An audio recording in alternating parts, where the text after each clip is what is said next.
네, 이번 코너는 매주 금요일마다 가상자산 시장을 파헤쳐보는 크립토온입니다. 어제 미국 연방공개시장위원회 FOMC 회의가 마무리됐습니다. 이번 회의를 기점으로 각종 금융자산들이 연준의 금리 인하 기대감으로 부풀어 있는데요. 미국 통화정책 변경이 가상자산 시장엔 어떤 영향을 줄지, 그리고 하반기 가상자산 시장을 좌우할 변수로는 어떤 이슈들이 있을지 살펴보겠습니다. 오늘 크립토온은 블록체인 리서치 기업 INF 크립토랩의 김세희 컨설턴트와 함께합니다. 네, 연구원님 안녕하십니까? 네, 안녕하십니까. 네, 이번 달도 이제 거의 절반이 지나갔는데요. 일단 상반기 이슈부터 좀 간단하게 정리하고 넘어가자면 그 가상자산 시장에서 가장 컸던 이벤트는 뭐 아무래도 미국의 비트코인 현물 ETF 승인이었겠죠. 네, 사실 저희가 정리해보면 현물 ETF, 그러니까 제도권으로 들어온 한 상반기가 이제 가장 큰 이슈였다, 이렇게 볼 수 있을 것 같고요. 예. 특히 이제 미국 그리고 홍콩에서 이제 비트코인 현물 ETF가 승인이 돼서 현재 거래가 되고 있고요. 네. 그리고 추가적으로 이더리움 같은 경우에는 이제 지난달에 이제 현물 ETF의 일부 승인, 사실 완전한 승인이 되려면 저희가 하반기에 S1 서류가 이제 추가적으로 필요합니다. 근데 이제 그런 내용들이 사실상 어느 정도 가능성이 이전보다 굉장히 좀 올라와 있는 이제 상황이다. 네네. 이렇게 볼 수 있을 것 같고요. 아무래도 지금 뭐 저희가 상반기 때 비트코인 가격이 한 1억 정도의 이제 저희가 정보점을 가지고 있는데 네. 이제 사실상 이제 ETF의 영향력이 가장 컸다, 이렇게 봐주시면 될 것 같습니다. 네, 그러니까 비트코인 같은 경우는 승인이 돼서 거래가 되고 있고 이더리움은 아직 부분 승인 상태여서 네, 그리고 네, 거래는 안 되고 있고 올해 하반기, 그러니까 연말 정도에 그러면 거래가 가능해질 거로 보십니까? 사실 뭐 정확한 시점은 S1 서류에 대한 승인이 언제 이제 여부에 따라서 굉장히 달라지긴 하는데요. 저는 이제 연내 안에 가능할 것이다. 올해 안에요. 네. 네. 그 비트코인 ETF가 승인되고 난 이후에 좀 가격 흐름도 한번 짚어주시죠. 사실 이제 가격, 이제 뭐 예를 들면 비트코인 포함해서 여러 자산에 대해서 이제 가격 어떻게 보냐, 이제 이런 질문들이 좀 많았던 것 같은데요. 네. 저는 이제 외부 요인은 크게 3가지 정도로 보고 있고요. 그거 외에 이제 한 가지 요인 같이 추가적으로 말씀을 드리려고 하는데요. 네. 이제 금리 인하가 아무래도 가장 큰 이제 기대감이 많이 몰려 있는 것 같습니다. 저희가 이제 상반기를 리뷰를 한번 해보면 아무래도 금리 인하 가능성이 계속해서 지연되면서 이제 이거에 대한 실망으로 인해서 비트코인을 비롯해서 전반적으로 이제 코인 가격이 굉장히 좀 크게 변동성이 있었던 것 같고요. 상반기 때요. 네, 네네. 근데 이제 목요일에 FOMC에서 이제 연내 1회 기준금리 인하 시사를 이제 했고요. 저희가 점도표 분포를 한번 봐보면 네. 저희가 19명의 연준 위원 중에서 총 7명이 1회 인하를 이제 언급을 했고요. 네네. 8명이 2회 인하 전망을 했기 때문에 아직까지 연내 2회 가능성은 좀 유효하다, 저는 이렇게 보고 있고요. 네. 이제 이런 가능성이 아무래도 9월에 가장 기대감이 크다 보니까 저희가 유동성이 필요한 건 아무래도 이제 금리 인하가 굉장히 큰 요인이기 때문에 이제 이런 거에 대한 저는 9월에 이제 금리 인하가 이루어졌을 경우에 좀 하반기 가상자산 시장을 좀 긍정적으로 보고 있다, 이렇게 보면 될 것 같고요. 네네. 그리고 저희가 이제 11월에 미국 대선이 있기 때문에 네. 이제 요거 관련해서도 말씀을 드리면 사실상 뭐 바이든 같은 경우에는 가상자산 규제 스탠스, 그리고 트럼프는 완화라고 이제 많이들 이해를 하고 계신 것 같은데요. 네. 근데 이제 엄밀하게 따지면 한 지난달부터 약간의 스탠스가 좀 변화하긴 했습니다. 그래서 전반적으로 이제 표를 가져가기 위해서 바이든 같은 경우도 사실상 이제 뭐 오늘 나왔던 기사긴 하지만 가상자산 후원금을 기존에는 이제 전혀 받지 않고 있다가 이제 받는 방안으로 좀 추진을 하고 있다. 이제 기존에 이제 친크립토 유권자들을 조금 가져가겠다라는 이제 그런 스탠스를 보이면서 네. 결과적으로 이제 금리 인하와 마찬가지로 저희가 유동성 장세를 좀 기대할 수 있는 하나의 포인트가 저는 미국 대선이다, 이렇게 보고 있습니다. 네, 시나리오별로 가상자산 시장이 어떤 영향을 받을지를 이제 살펴봤는데 트럼프가 만약 당선이 된다라고 하면 네. 그때 가상자산 시장이 받을 영향은 뭐 어떻게 예측해 볼 수 있을까요? 사실 뭐 구체적으로 이제 내용에 대해서는 사실 케이스가 굉장히 좀 다양하게 나뉠 것 같긴 합니다만 저희가 단순하게 바이든과 비교한다라고 했을 때는 네. 상대적으로 굉장히 완화적인 정책 내지는 예를 들면 뭐 지금 저희가 이제 혁신금융법이라고 하는 것들도 조금 더 쉽게 통과가 된다든지 그리고 일단 보여주기 용이라도 실질적으로 제가 생각했을 때 뭐 과세 부분이라든지 과세 유예라든지 뭐 채굴 이제 상장된 채굴 업체들 같은 경우에도 굉장히 좀 긍정적인 스탠스를 받지 않을까라고 생각을 하고 있고요. 네. 전반적으로 종합해 봤을 때는 저희가 뭐 주식 그리고 일반적인 대부분의 에쿼티들은 저는 이제 좀 긍정적으로 이제 보고 있습니다. 네네. 이어서 이제 제도적인 측면도 한번 살펴보면요. 먼저 국내에서는 가상자산 이용자 보호법이 다음 달부터 시행되는데, 이거 우리나라에서도 이제 가상자산이 어떻게 제도권으로 편입된다는 의미로 봐야 되겠습니까? 네, 사실상 저는 이제 그렇게 이해를 하고 있고요. 네. 이제 아무래도 첫 번째다 보니까 이용자 보호에 굉장히 좀 초점이 맞춰졌다 이렇게 봐주시면 될 것 같고요. 네. 이거에 앞서서 이제 사실 지난주였죠.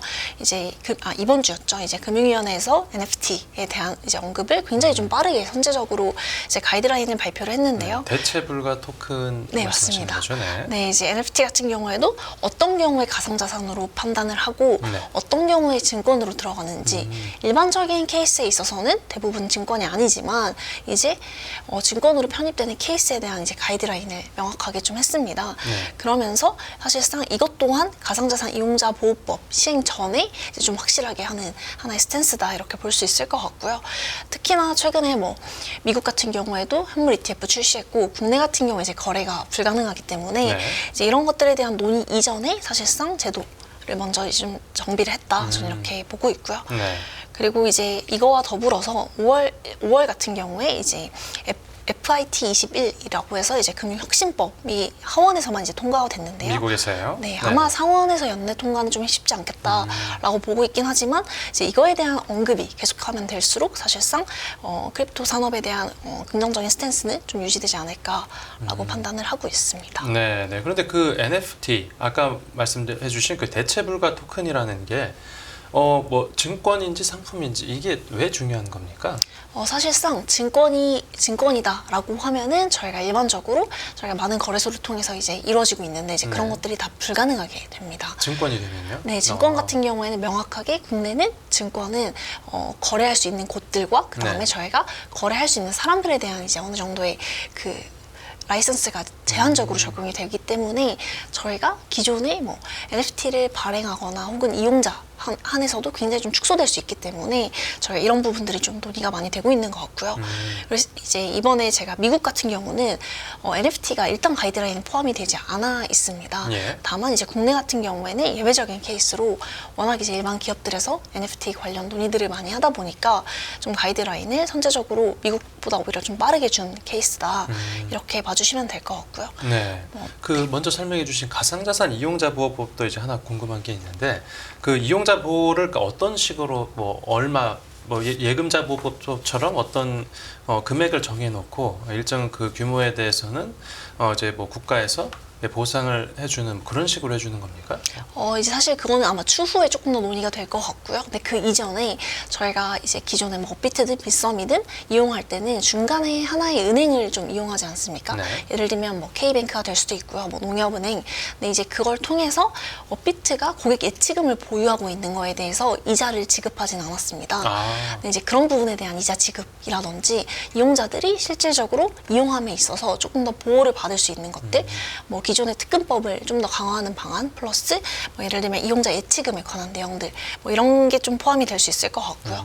그리고 조금 더 금융당국의 감독 하에 이제 운영이 된다 이렇게 봐주시면 될 것 같습니다. 네. 거래소 입장에서는 일종의 규제인 거네요. 네, 사실상 이제 규제에 조금 더 가깝다 이렇게 이해를 할 수 있을 것 같습니다. 네. 그리고 이제 무엇보다 투자자들 최대 관심사는 아무래도 하반기 가격 전망일 텐데 이 하반기 가상자산들 가격 흐름은 어떻게 보고 계십니까? 저는 앞에서 이제 매부인 세 가지도 궁극적으로는 이제 결론은 저는 하반기 유동성 특히나 저는 에브리띵 랠리라고 하죠. 대부분의 자산이 오르는 와중에 알트코인이 그동안 좀 시세가 눌려 있었기 때문에 이제 알트코인 중심의 시세는 한 번쯤은 오지 않을까라고 저는 이제 예상을 하고 있습니다. 이제 물론 비트코인을 필두로 대부분의 자산이 좀 올라가는 그 흐름들을 보고 있는데요. 이제 사실 뭐 앞에서 이야기했던 금리나 뭐 정책이나 이런 부분들은 많이 논의가 되어 있던 것 같고요. 제가 이제 시장에서 보면서 조금 더 다른 뷰를 한번 말씀드리고 싶은데 네. 그동안 저희가 한 10개월 동안 웹3 뭐 내지는 코인 프로젝트에 이제 들어갔던 글로벌 돈이 약 11조 원 정도가 됩니다. 저희가 아직 6월은 뭐 끝나지 않았지만 지금 시점까지 이제 고려를 했을 때 궁극적으로 약 11조 원 정도가 됐는데요. 그럼 저희가 뭐 9월 정도가 되면 사실상 하반기 이제 중반부라고 할 수 있을 것 같은데요. 네. 이제 일반적으로 VC들이 엑시트하는 이제 플랜들이 다 있습니다. 저희가 초기에 투자를 하고 그 다음에 이거를 회수하는 기간들이 기존의 주식시장이나 미상장보다는 훨씬 더 좀 짧다라는 특징이 있고요. 일반적으로 한 1년에서 2년 정도라고 봐주시면 될 것 같은데요. 이제 작년 한 9월 정도부터 이 크립토 프로젝트에 투자하는 그 흐름들이 조금 돌아왔다. 이렇게 파악을 해주시면 될 것 같고요. 네네. 이제 그럼 11조 원이 결국 없어지는 돈들은 아니다 보니까 이거에 대한 회수를 하려는 움직임이 있기 때문에 그 특히나 유동성 장세, 금리 인하를 기점으로 이런 것들에 돈이 몰린다라고 하면은 굉장히 조금 활발하게, 왜냐하면 프로젝트들은 본인들이 상장을 시켜서 엑싯을 시켜줘야 되는 니즈들이랑 맞물리기 때문에 저는 궁극적으로 하반기에는 알트 중심의 좀 장세를 좀 기대하는 요인이다, 이렇게 봐주시면 될 것 같습니다. 네, 그런데 이제 이건 그 미국 금리 인하가 실제 예상대로 이루어지고 네, 맞습니다. 그런 그 전망대로 이제 시나리오가 흘러갔을 때 얘기인데, 혹시 그래도 어떻게 좀 변수 가격이 좀 하락하거나 좀 조정받는 변수를 생각해 볼 수도 있을까요?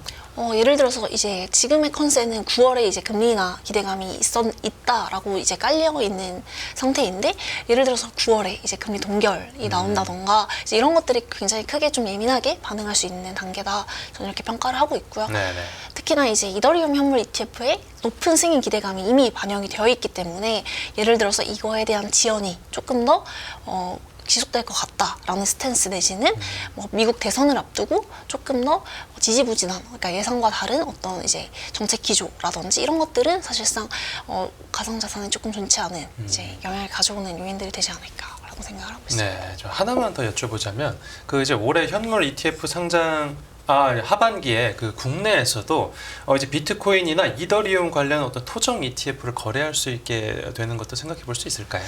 사실 저는 국내 같은 케이스는 이제 두 가지로 나눠볼 수 있을 것 같은데요. 첫 번째는 이미 거래가 되고 있는 미국의 이제 현물 ETF를 사실 국내에서 못 끌어오고 있는, 이제 금융위에서 아예 중단을 시켜놓은 상황인데, 네. 이거에 대한 거래 재개와 그리고 두 번째는 국내에서도 이제 ETF 출시가 가능하냐. 왜냐하면 국내 원화가 해외로 빠져나가는 것들을 막기 위해서 우리도 선제적으로 대응을 해야 한다라는 차원의 논의가 좀 이제 이루어져서 이제 국내에도 출시를 한다. 이렇게 두 가지가 두 가지 케이스로 나눠볼 수 있을 것 같은데요. 네. 저는 이제 연내 같은 경우에는 사실상 두 가지가 다 쉽지 않다. 그리고 굳이 가능성을 꼽자라고 하면 전자의 케이스, 해외에서 거래되고 있는 거에 대한 지금 거래 금지 상황을 이제 이용자 보호법과 그 다음에 이제 세부 사항들의 구체적인 규율을 마련해서, 현재는 이제 금융자산에 가상자산에 안 들어가 있거든요. 예. ETF의 기초자산에. 이런 거에 대한 개정안을 통해서만 바꾸면 가능하기 때문에 전자가 조금 더 시기화는 빠르다.